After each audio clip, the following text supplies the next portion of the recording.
As we experience this season of Advent, the metaphor of a journey stands out to me. I think about the different journeys, both geographical and interior, that the Gospels describe even before Jesus arrives.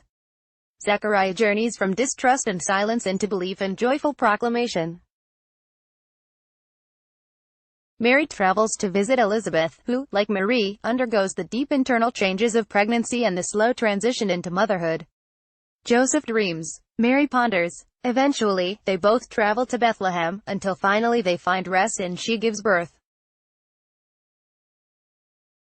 Jesus' birth is itself an event that prompts the crossing of fields and towns by shepherds and magi alike.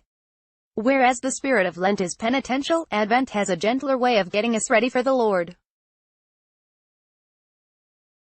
A friend once described it as a time when God tenderly breaks through all of our defenses. Advent is a time of slow surrender to the Lord.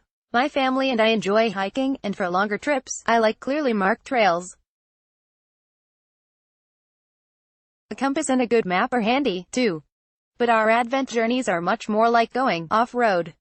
In Advent, God is inviting us to explore the interior forest of our own hearts with God, places that are light and shadowy and dark spots, sweet-smelling pine beds and thorny thickets. It's a season to deepen intimacy with the Lord by allowing Him to walk with us into all of our interior spaces. Mary and Joseph, Elizabeth and Zechariah all had to travel in new and different directions than planned.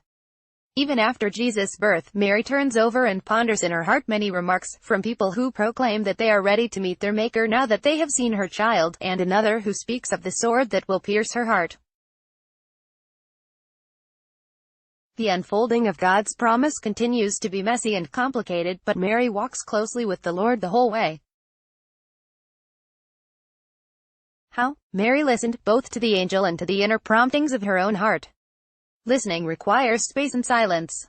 It's in silence that we can better hear God speak. Mary also had faith. In Greek, the term for faith is pistis, a word that also means trust. But trusting unmapped paths